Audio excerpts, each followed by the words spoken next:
Good evening and welcome everyone to Darien Library for the next installment of our spring cleaning series. I'd like to briefly mention that programs at the library are made possible by our Friends campaign, so thank you for your continued support to make programs like these and our collection available to the community. So far in our series, we've learned about storage solutions, tips to stay organized when you have a bunch of kids, and how to organize those pesky entry and exit ways of our home. Tonight we learn how to organize others, just in case your family members are not as inclined to these things as you are. If you enjoy tonight, which I'm confident you will, join us Tuesday, May 7th, same time, same place, for Shop and Get Organized, the last installment in our spring cleaning series. Tonight's presenters are Cara Brook of S.O.S. LLC and Jen Burke of JKB Organizing. Please join me in welcoming them. Okay, well, we have two segments, because there's two of us. One of us is going to talk from the perspective of the disorganized person, and one of us is going to talk from the perspective of the organized person. Which one, we can't figure out which one should go first. So which one would you like to, do you want to hear from the organized side first? How many people want to hear from the organized side first? You do. And who wants to hear from the disorganized side first? Okay, all right, you win. Okay. All right, so this is an interesting topic because organizing others is what Jen and I do every day. The thing is, you really have to have that other person, the person we are organizing, on board. I've heard stories from people who raise their hand and say, well, when my husband was out of town, I went into his office and I redid all of his files, and now it looks perfect. And I can't believe he was mad at me when he got home and realized that I did all of this. Well, we all don't necessarily think alike. So it's really important to have the disorganized person, the one you are organizing, involved so that they can tell you what their thought process is and how they would like to see things, okay? So, and also, you can't work with somebody to get them organized unless they really want it. It's kind of like exercise or losing weight. It's one of these things that we know we should do and we want to do, but we just can't get motivated. So there's got to be something that motivates them. So what if you are the disorganized one? Okay?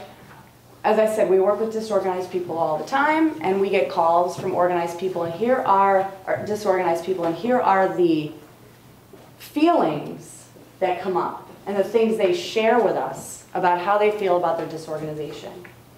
Shame, because they've been told they're messy, that they can't get their act together, and they've been told by people that they live with and or people at the office. You know, they're just looking, someone's telling them that they're just way too disorganized to get their act together, and maybe they got a bad review because of it, so they're feeling some shame. Disappointment, they can be very disappointed in letting you down, okay? So there's that feeling of, you know, I let somebody down and gosh, I wish I could do better. Stupidity, why can't I do this? I don't understand why I can't do this for you. You're asking me to do this simple thing and I think I'm doing it, but you know, I feel, why am I so stupid that I can't do this? Confusion, you're asking me to do something, you're telling me how to do it. I thought I did it the way you wanted me to do it, but now you're telling me it's not right. And that comes from perfectionists like me. I'm one of those people. But you know, they feel confused. Like I thought I was doing what you said you wanted me to do. Frustration for all of those reasons. Just, you know, getting very tired of being called names or told they can't do something when they're really trying and they get frustrated. Spitefulness. Now, I put this on the list because I'm sure it happens every so often. You know what, I'm just going to leave my clothes on the floor because I'm tired of you nagging me. You're going to nag me anyway because if I put them away, I won't put them away the right way, so why don't I just leave them here? But I will tell you that contrary to the organized person's belief, the disorganized person doesn't do this on a regular basis to spite you, really. I mean, being organized, organization is a learned skill. And if you're disorganized, maybe you never learned the right skills for you. Maybe you never learned the right systems for you. A lot of the organizing books that are out there are very left brain oriented, so they're very, first you do this, then you do this, then you do this. But if you're a creative mind and you like having things all around you, you're not necessarily a linear thinker, you're not going to identify with set up a filing system, put labels on things, and put things away in a drawer. You don't have to use a file drawer. You don't have to use file cabinets to store your papers. But that's what most of the books are going to tell you. So, what other feelings? Anger. Again, same with the frustration. Anger that I just can't do this, or anger because you're nagging me. Why are you nagging me all the time? And sadness. I hear a lot of sadness from people. Sadness and shame. Those are two that I hear a lot from people that, they just can't figure out why they can't get this right. And they're so tired of being told that they're messy or they're not going to amount to something, or, sometimes the disorganized person looks disorganized because they have a messy desk. But they know where everything is. And I know, we kind of laugh about that and joke about that, but it is true that there are people that are visual people that need to leave things out, and they haven't quite come up with a system other than making piles on their desk. But to them, that's some organization. But it doesn't look the same as your version of organization or of being organized. So to sum it all up, basically a lot of these feelings are not going to motivate somebody, the disorganized person, to get organized. If you've been beaten down and you feel like, no one kind of believes that you're organized or that you can be organized or that you're hopeless, and that, I don't know if you've heard that word before, but I do have clients say to me, please tell me that I'm not hopeless. You're not hopeless. We'll find some system that we can work on so that we can get you better organized, or at least to look better organized for the people you work with, your partner, etc. So, what does it mean to be disorganized? I touched on this a little bit and said that you can be disorganized because you haven't really learned a system or learned the skills to get yourself organized and set up systems for yourself. But also, sometimes disorganized means you're not as organized or organized the same way as the person you're living with, or the person you're working with, or people you're working with. Maybe it looks different. Okay, so we're going to talk about that a little later too, as far as how to resolve. Your level of organization or disorganization also might be different between your home and your office.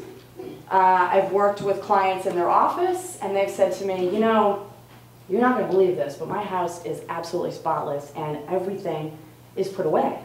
I just work in such a paper-intensive industry, or I have such a paper-intensive job, or I'm just got so much going on, so many multiple projects going on at the same time, I just can't get out from underneath all of this paper that I'm seeing. So it isn't unheard of to have somebody be very organized in one area of their life and not so organized in another. And part of that key is to figure out, okay, what systems are working for you in the place where you are organized, and can you take those systems and translate that to the other areas of your life. Your level of organization also can change just from a life event happening. And that's often the case. I have had clients who will call me and say, I used to be very organized, and then we had a baby. Or then I got married. Or then we downsized, and I had to assume, so my friend got laid off, I had to assume that job, I'm doing my job and his job. So some of the life events are happy, but it kind of throws us off.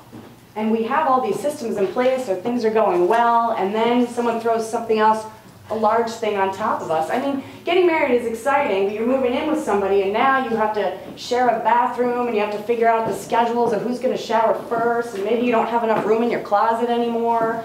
So it kind of throws us off. It's not a bad thing. It's just finding a way to figure out how I'm going to adjust to that. Now, my husband and I recently, we moved 3 times in the last 2 years. And I'm an organizer, and that completely threw me off.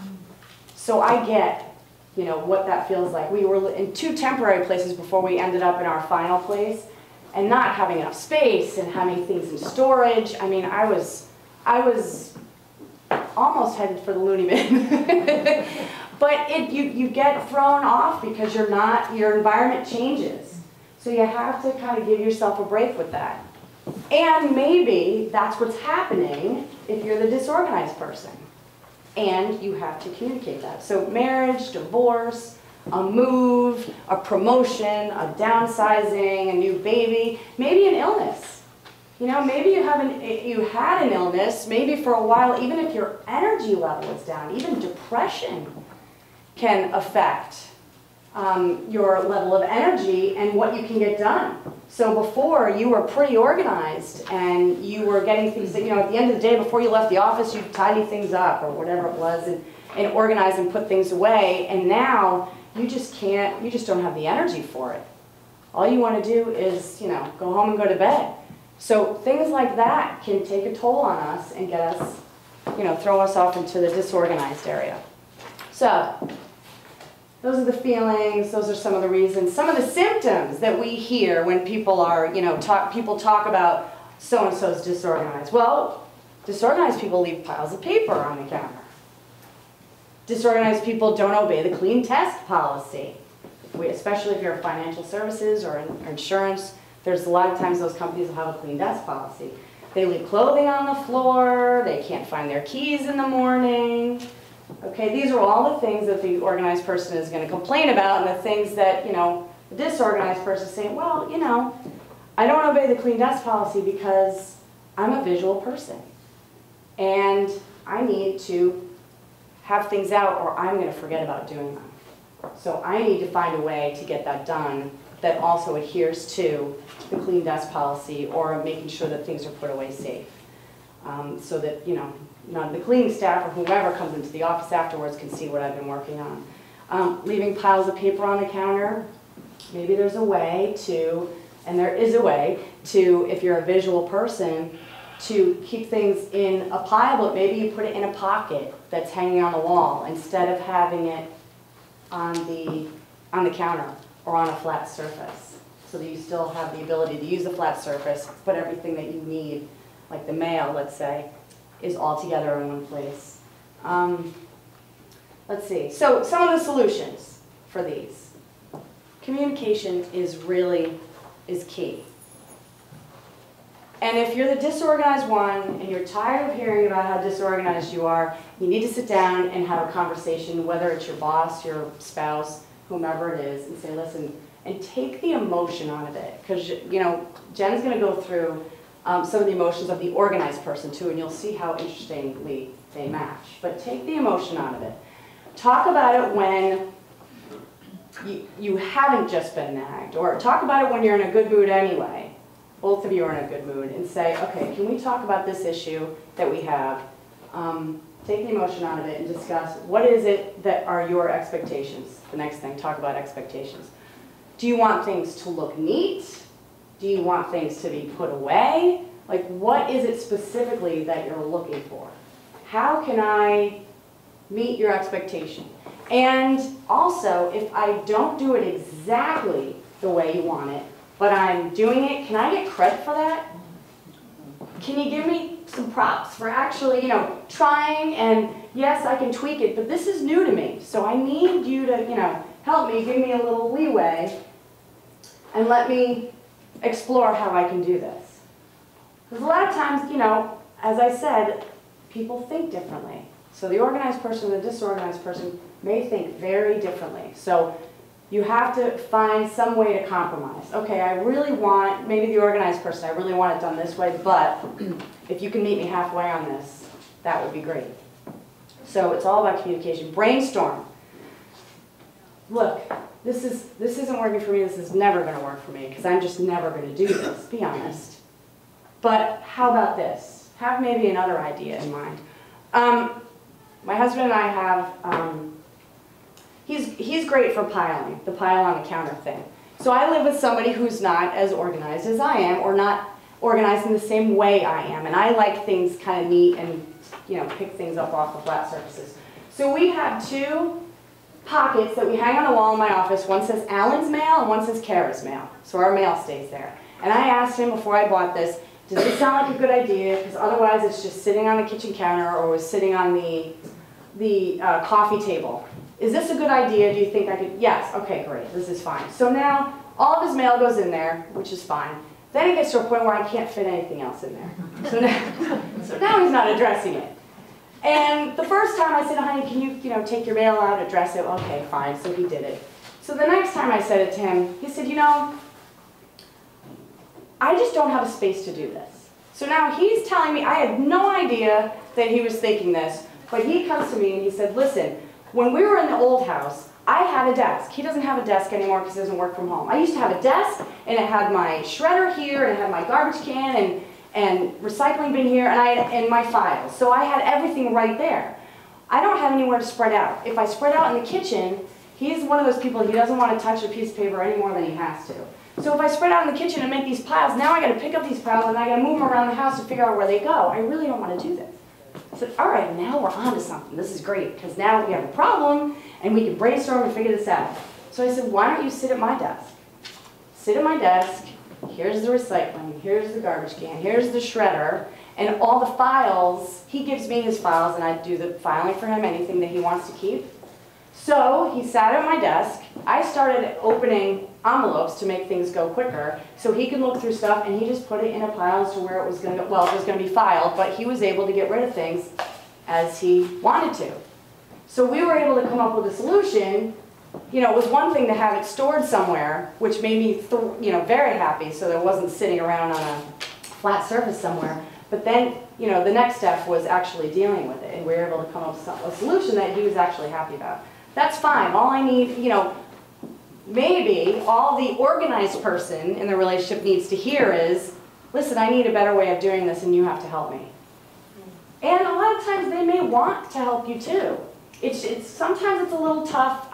In a working relationship it might be easier, especially if it's an executive, a manager, executive, whatever, and an assistant. That might be a little easier. When husbands and wives or spouses get together, it's a little bit more emotional because it's like, why can't you do this yourself? But if you can understand that, really, no one likes dealing with their paper, especially. No one likes to, it's much easier for us to deal with other people's things than our own stuff. And I do deal with my own stuff because I don't like the alternative of having things out. But really, can we all think of something better we'd rather be doing with ourselves than filing and going through mail? Of course. So, if you can offer to help and take the emotion out of it, and the disorganized person, if you can ask for the help, or say, what, this isn't going to work for me, I don't want to, this isn't going to work for me, I don't think that way, that's never going to happen, I just know that my brain doesn't work that way, I'm not going to do it. Okay, then let's find something else that might work. Or, if you're the one that loses your keys all the time, maybe you put a key basket or hooks right next to the door, so on your way in and out, your keys are always there. I've had people say, that's never going to work for me. Okay, then you may occasionally lose your keys once in a while. But you can't blame anybody else, just walk around until you find your keys. But, and someone might be okay with that. I don't care if I lose my keys. I eventually find them. Fine. Just don't bring everybody else into it. So brainstorming. Maybe it's time to bring in an expert. I do have clients whose offices, whose companies pay for me to come in to work with them. Like, okay, this is professional development. So we want, you need some training. We'll bring her in to do some training for you. That's a possibility. And I said earlier, build on a system that already works for you.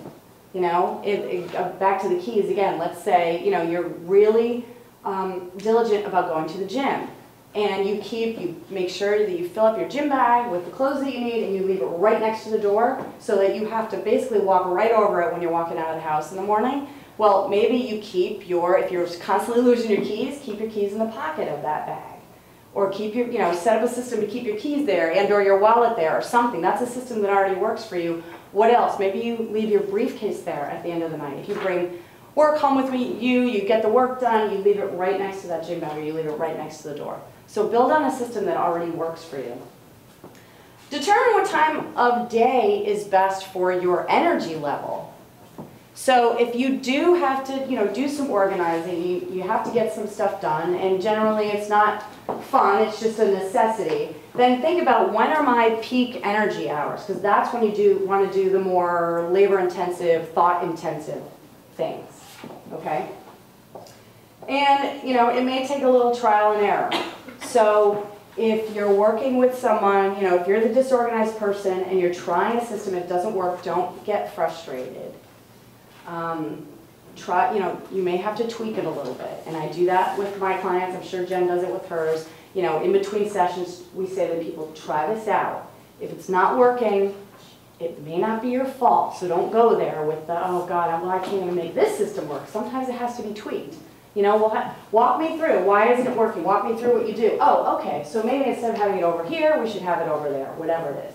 But we generally can find ways to tweak the system a little bit to make it work for you. All right, anybody have any questions before we get the organized person up here? No? Okay. You're actually organized too. All right, and we'll have plenty of time for questions at the end as well. So.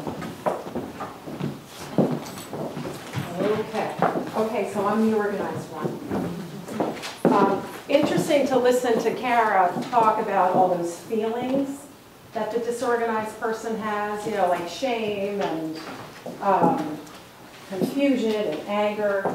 And not coincidentally, the person that's organized has a lot of those same feelings as well. So if there's anybody in here who's organized, and you have people in your house, whether it's your spouse, your children, who can't seem to get on the same page as you, you feel all these emotions too, right? You feel angry, you feel frustrated, and then it really turns into the nagging, which gets really bad, and then you start pleading and sometimes even threatening. I don't know if one of you have done that before. I have, somewhere in my lifetime. If this isn't cleaned up by 5 o'clock, But we want to try and take all those negative emotions out of this, like Cara said. So we're trying to turn something that seems like a negative, a really organized person trying to help a disorganized person, trying to take out the emotion and make it more positive, okay? Okay, so what are the symptoms of an organized person? I call them complaints, okay? And they sound something like, I want my husband, wife, children, coworkers to be organized like me. Or, we share this space, but I can't function like this.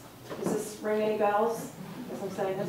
Okay. Or, this is my favorite one, I'll just do it because I'm the only one who does it right. I mean, so many of us are probably guilty of that.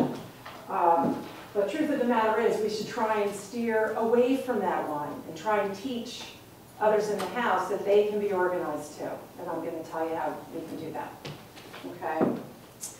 Okay, so what are the solutions? What are some solutions that we can give to make this relationship between an organized person and a disorganized person, whether it's your children or your spouse or a parent or whomever, work?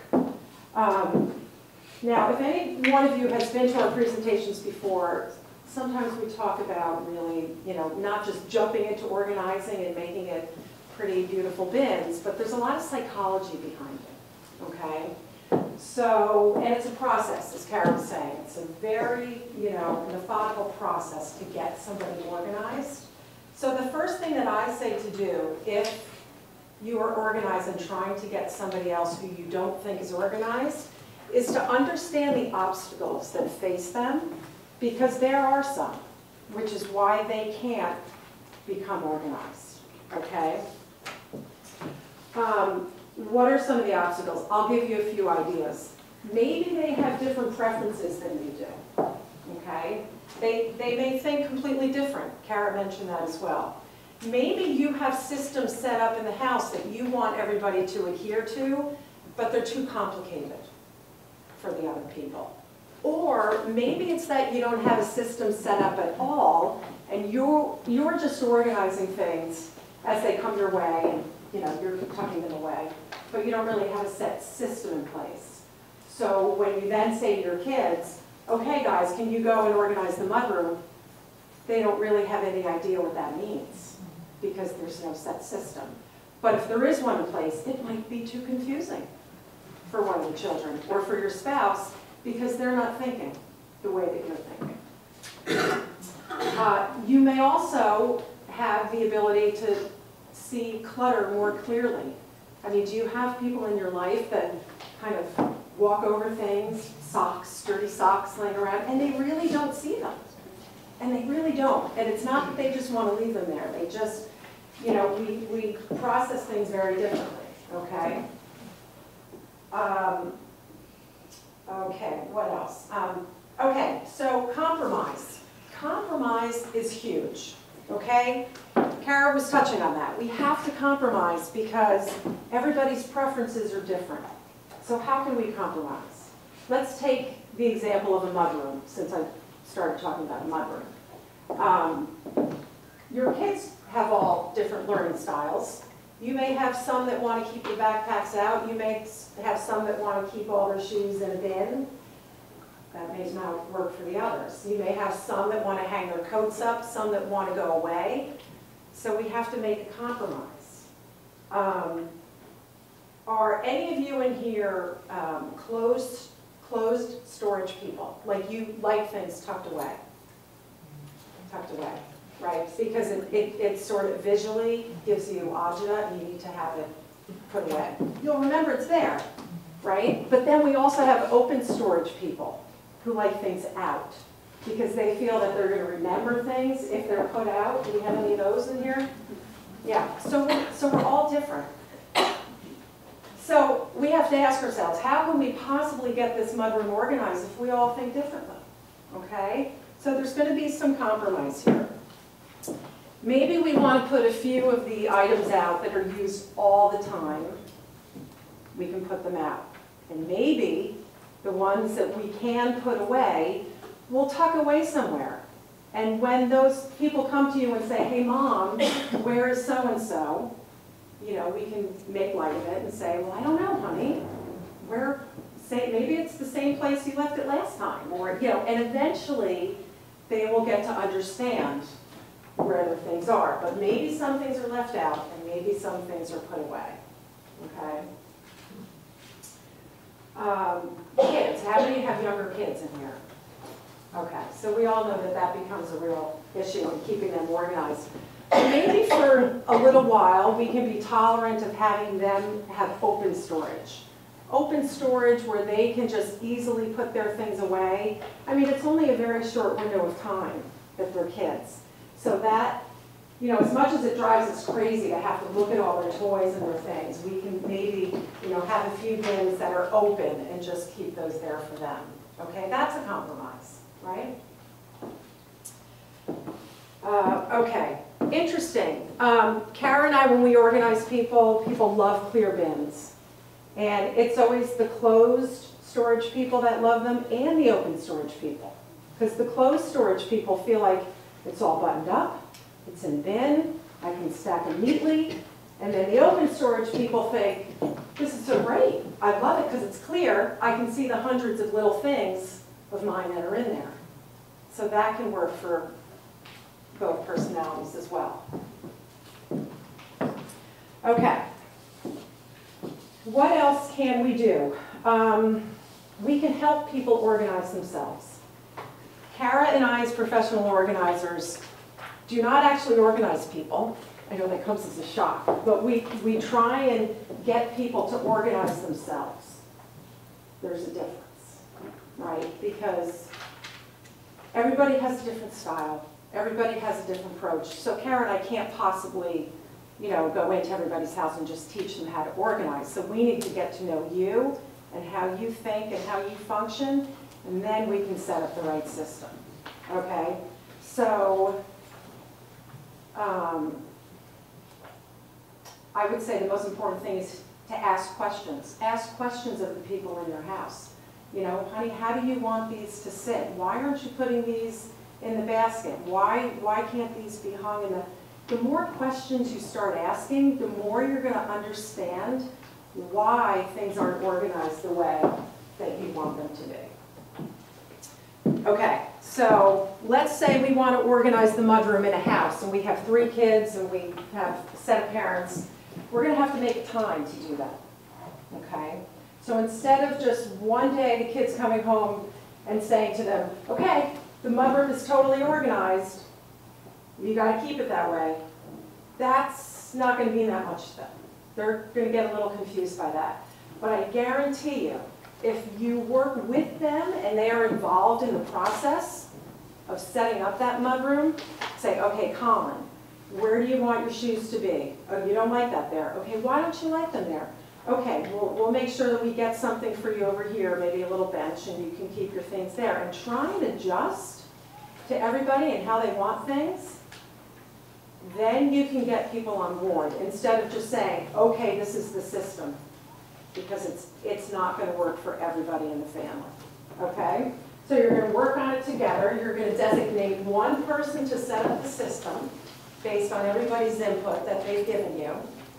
You're going to set up the system in the mudroom, and when it's all set, you're going to bring everybody back, and then you're going to ask them how they like the system. Does it work? And immediately you'll get responses of, oh, I love that, I love that, oh, I don't like that, that won't work. And you'll know instantly what you need to change or what you need to tweak to have the system work. Does that make sense? Okay.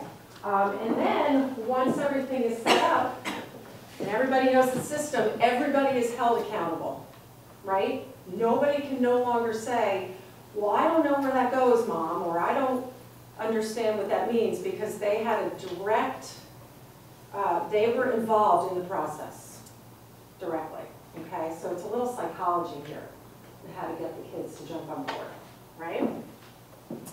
And always model the behavior that you want, I say. So however that system was set up, use it exactly how you told them to use it, and don't ever change from using the system that way. And if you do, then everybody has to have input, that they did want it to change. So we always want to keep that system the same until somebody has a problem using it, and then we can adjust it. Okay? Okay. Let's see. All right, let's go on to, you guys all have this handout, by the way, we're looking at? Okay. So other tips for organizing others. I think we've talked so much about negativity and all these negative words and negative feelings that we just want to flip this all to be positive and have respect for others. Just in the way we talk to them and how we approach the topic and trying to understand their needs, okay? And just because we feel like we're the organized one doesn't mean that our system is the best system either. It just happens to be the one that works for us. And try and let go of the, I'll do this because I'm the only one in the house who can do it right. We have to eliminate that sarcasm and that negativity, okay? And teach. I mean, everybody learns by your example. Your kids learn so much by following you, but they also need to be taught. And your husband needs to be taught. And as Cara said, like, organizing is a learned process. It's not something that we were all born knowing how to do. So we need to teach. The kids at a young age can learn how to empty the dishwasher, can learn to put their laundry away, can learn things that are going to help in the organization of the house. Instead of us just, being a martyr and saying, oh, forget it, I'm just going to do it all. Because what that does, to the head of the household, it makes us crazy, right? So we have to delegate. We have to teach them and delegate things so that they can do them. Practice patience. It's hard, right? Patience is hard. But people with really different styles can function really well in a house if you come up with the right system together. Okay? Okay. This is a good one. Okay, so my husband tends to run a little late. Okay, so if I want to be out the door by, let's say, 7:30, I kind of have to get him going by, like 6:30, and then I'm pushing, and then I'm starting to be a nag, and I'm. So if you can kind of use reverse psychology again here, and approach it from the positive and just say, okay, so if we have the kids rounded up by 7, maybe we can shoot for a departure at 7:30. Does that sound good? You know, you change your whole tone instead of just saying, now listen, we got to be out the door by 7:30, and I'm really going to be ticked off if we're late again. You know, just try and let all that negativity go. Okay, or you can make it your problem. Okay, so if I don't like to be late, I mean, it's my pet peeve. I just don't like being late. I mean, I was running late coming here, and I'm like, I'm running late to an organizing. That's not good, right? So I was getting all flustered. Cara was probably thinking I wasn't going to show up. But if you kind of switch things and just say to your family, hey guys, you know how anxious mom gets when she's late, right? You guys are much better at handling that anxiety than I am. So maybe you guys can just help me, right? Help me with my anxiety. You know, and just kind of turn it and make it more of a positive and sort of flip it on them a little bit, right? Okay, be organized enough. Has anybody ever heard that phrase? Okay, it's a great one. I love it. Because Cara and I, we're organized, right? Probably to a fault organized. But families don't need to live like that. You know, there's no reason that you can't be organized enough, which is if your family is functioning and concentrating on the things that are most important for functionality in the house, then you're doing really well, right? When you add on to that, then maybe you have to ask yourself, am I pushing this a little bit too far? Am I asking too much of my family members? And I always have to do that. I always have to keep myself in check, you know, because we can be organized enough. It doesn't have to be perfect. It's not the most important thing in our lives, right? But if we can get it to a point of everybody being happy, knowing what the systems are, you know, you can say to your family members, okay guys, you know, clean up the kitchen, you know the drill, and everybody knows the system, then things can flow. Try it. Try it with a little area in your house, okay? Have a 10-minute conversation with everyone in the family and just say, okay guys, I'm realizing that this particular room or drawer or, you know, area is just not organized. And I think we can do better. What do you guys think would help us get this better organized? And your kids will have a lot to say. Your husband will probably have input, or your wife will have input. And then you take everybody's advice, right? Then you reorganize it, and then bring everybody back in and see how they feel about it, and see if it can maintain itself. And I bet you'd be surprised at how well that works. Instead of just saying, okay guys, here's an organized space, don't screw it up, you know, it's neat, don't mess it up. So those are some tips. And I think that's good. I mean, a lot of ours overlap. A lot of these feelings are very similar, you know, the organized and the disorganized person. But again, this can be a really positive experience, and I think that's what Cara and I are trying to show you. It doesn't have to be all about arguing and getting frustrated and angry, because that's not good. We don't need any of that, right? Okay. Do you guys have any questions? You do? Does that reverse psychology work? When you asked you told your kids, did you tell your kids that, you know, can you help mom out with her anxiety about being late? Not with that specific one. Okay. But yeah, I've used that. I think reverse psychology is brilliant. That's fabulous. Yeah. I like that. Yeah. You know, so you kind of just make it about you. Yeah. Like, it's not your fault that we're late, but mom really has this hang up about, you know, being late. So if you can help me with that, yeah, it works. It really does. Anything else for Cara or me? Any questions on anything organizing related? Yeah, anything organizing, not just Oh, okay. Yeah. So what do you do when the two of the people that you're trying to organize are 3 years old? Yeah. How do you, I mean, communication obviously has to be at a much, you know, simpler level. Right. And how do you get them to, okay, so I've got the bins, I've got the things, how do I go, okay, go, finish playing this particular activity. Now we're gonna put it away before we do the next thing. You're gonna make it really simple, oversimplified. And that may be involving reducing some clutter too, like depending on how many toys you have. If you bring it down to a pretty reasonable amount that they can manage, you know, like a little basket of Legos and a little basket of, you know, Barbie dolls.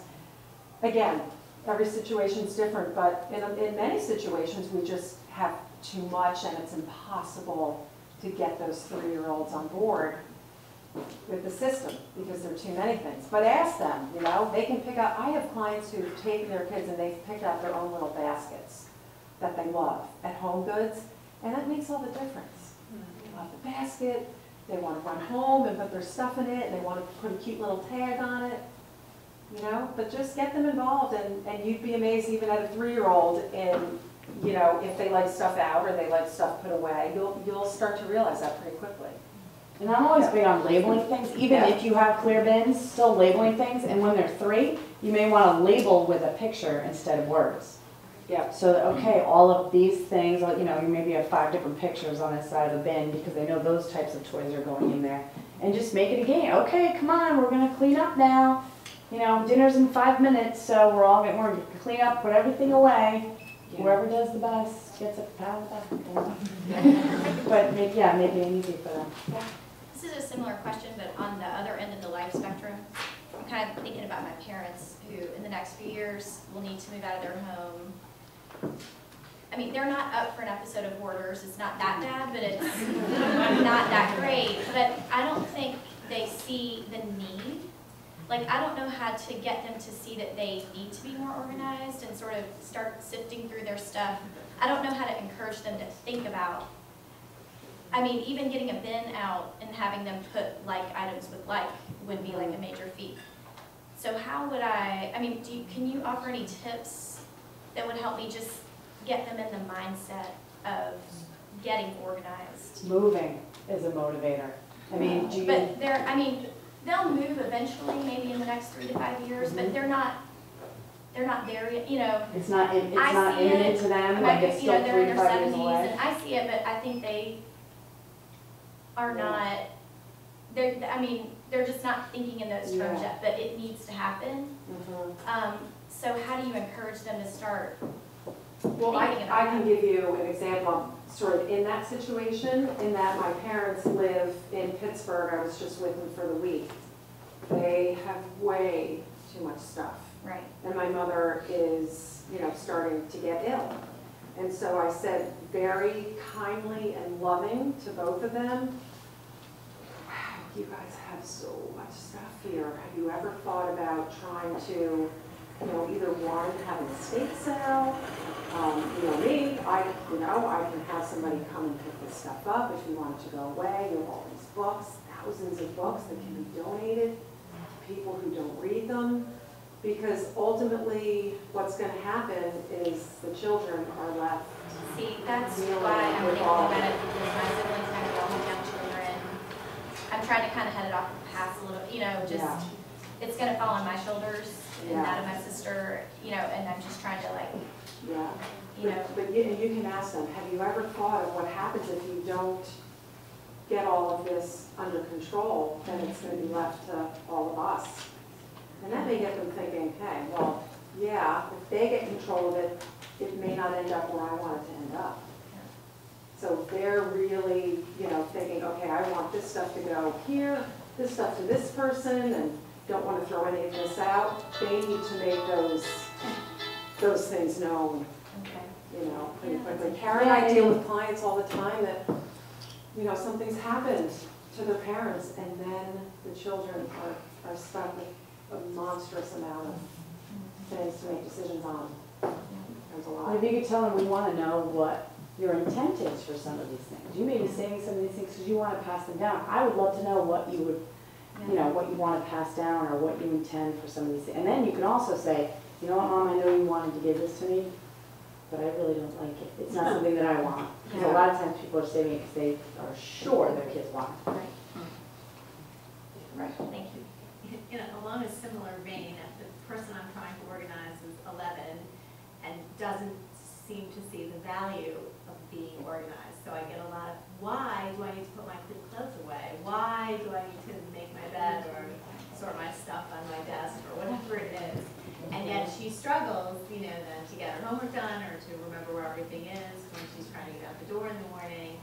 But I'm having trouble getting her to see that this would make her life easier. So. Have you done a little test? Have you taken one area of, let's say it's just her backpack, in organizing her backpack, and then having her live with that for 1 week, and then showing her by the end of the week, look, I mean, so much less stress, you're on time, you're not scrambling around looking for things, and we're not yelling at each other, right? You and I are getting along better. If you can pick something that you think is really in need of organization that she has, whether it's her desk or backpack or something, and really just for 1 week, show her how it can make a difference. Yeah, I mean, this is a whole other. Yeah. It's like a psychology. Did she pick out her outfits the night before for what she, just to make sure she had everything? No, and it's like, we've talked about doing that, and that would be a great way to, you know, make things easier in the morning, but, and I'll say, hey, in the evening, like, have you thought about what you want to wear to school tomorrow? No. I mean, and you know, like, there's obviously the parent-child tension, and, you know, so it's very hard. That could be a good time for reverse psychology. You know, your Yeah. mother gets very anxious with some anxiety. You want to help me out? Right. And just one night, just say, okay, just make me happy. We're just going to pick an outfit out for tomorrow. Just, you know, just show Mom that you can do this, and we'll see what happens. But I would definitely give it a test run on something. Yeah. Organized children are so much happier and less stressed, and better in school. There's all these studies. Well, you know, the kids are so busy, they need to be organized. Yeah, exactly. Okay, anybody else? I was just gonna make a suggestion. My daughter's like that, she's 14, and I just finally just let her experience the end result of not taking care of the thing. Because I kept rescuing her, I kept making her a sandwich last minute, I kept grabbing whatever it was she needed last minute, and I finally said, no, not doing it anymore, it's not happening. Yeah. And it took a couple of months, and she's finally getting it. It's called letting them sink. I don't have to do You just, anything. every now and then, Yeah, exactly. you have to let them sink. It's the only way they're gonna get it. Yeah. And it probably was stressful for you for a couple Very months, stressful. I would but be screaming in the morning, and it's 6 Yeah. a.m., and, you know, we're downstairs having this big feud, and everyone else is sleeping, and I just said, I can't do this anymore. Yeah, well, my younger one was continuously forgetting his textbook up at school. Mom, will you drive me? And I finally just said, no, I'm not gonna drive you. You're gonna go in tomorrow and you're gonna tell your teacher what happened. That never happens anymore. Because you let them sink once, Right. and then they realize, wow, Yeah. look at all the stress that caused, look at, you know?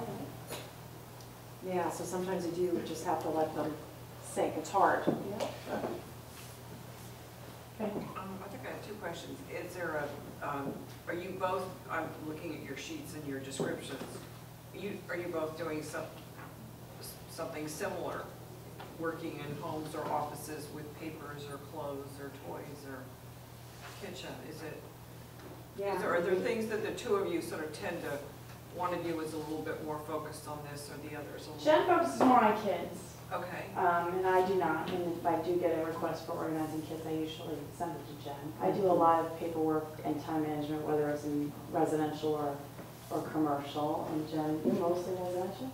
Mostly residential, yeah. I mean, lots of paper filing systems and, you know, garages and attics and that thing. But one of my, something I'm real passionate about is kids. You know, whether it's helping mom get kids organized or helping the child get himself or herself organized. Yeah. So we have a little different. So, and then the second question is, so when you work with someone, you obviously go to their home or office, and see what the state of things is. And then, as you mentioned, there's so much psychology in terms of how one person looks at something or processes it and versus another person. In a sense, what angle do you start from? I mean, obviously the person, whether the office or the home is called you in. But I can see that there's different ways to kind of approach it. It's like, where does one want to be, or, you know what I'm saying? Because everybody's psychology and sort of thinking or sort of struggles are a little different. Mm-hmm.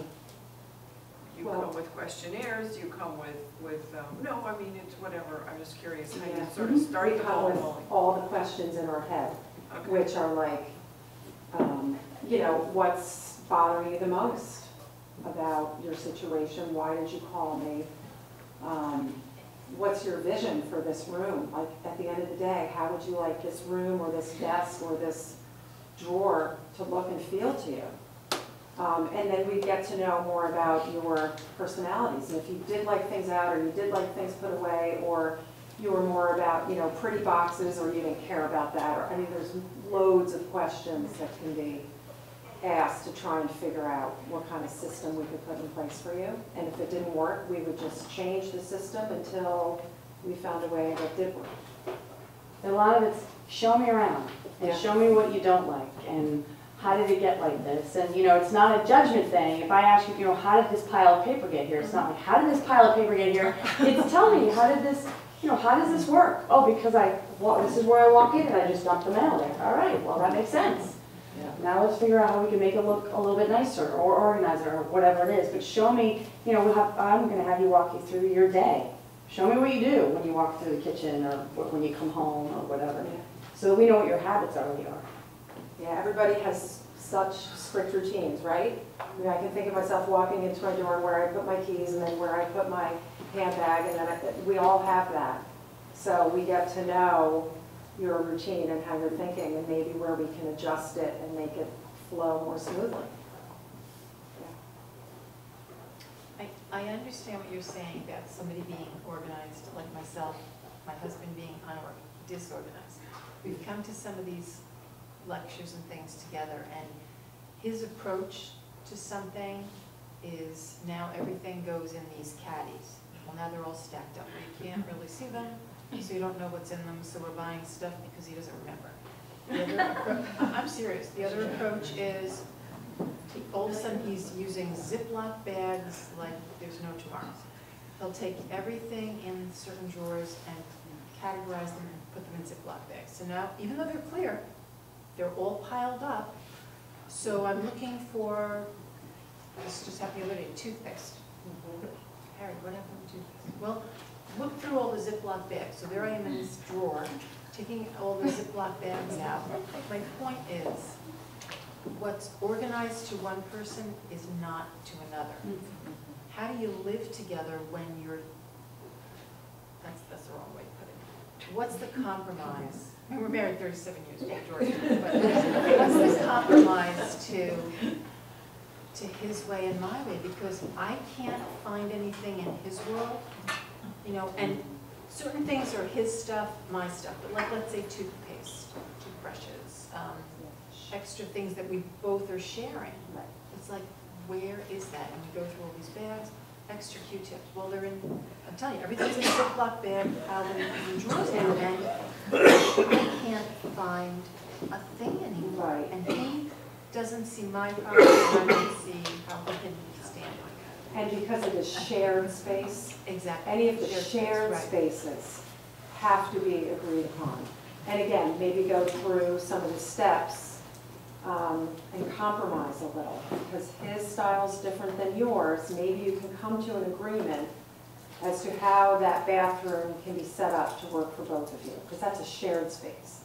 Right. If he wants to have a separate office in the side of the house, he can Right. do whatever he wants in there, right? And he Because does. that's He his. has a workshop, he has an office downstairs. I mean, he has plenty of his own spaces, which I truly don't understand how he functions. Yeah. But But no. But That like is this that, space right, and it's, exactly. right, so I let, stay out so of it. that can go, but it's just the shared spaces that you have to agree on, or you're gonna keep going through this So I constant buy battle. things now and I'll come home and they'll say, oh, here's the bag, see? It's like, okay, that was at the bottom of it. Holy Ziploc Yeah, bag. that's tough, yeah. Maybe you compromise a little, like I was saying, leave the most important things out.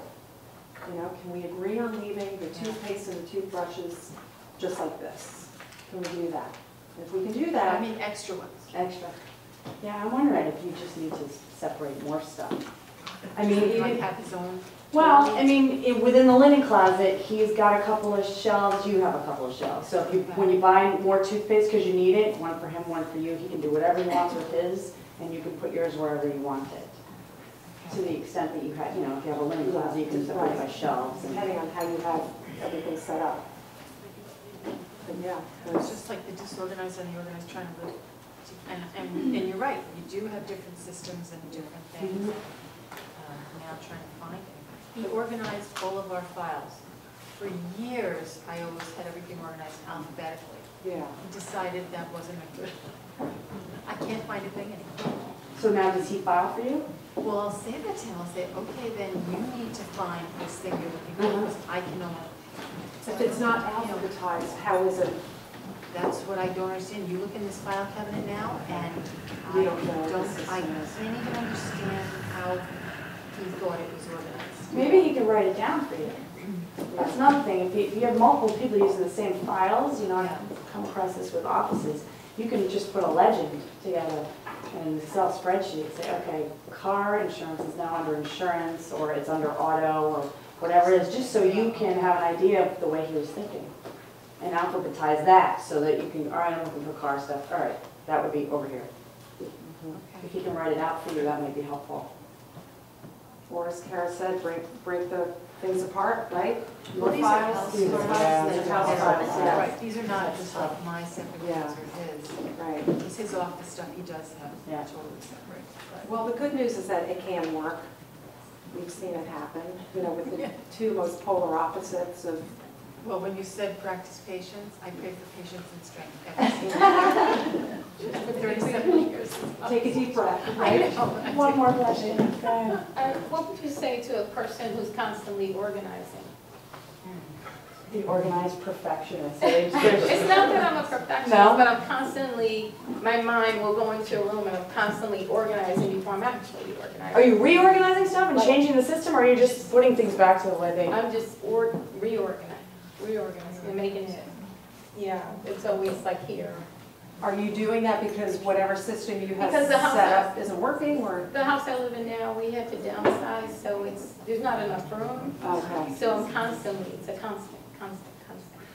Is that a good thing?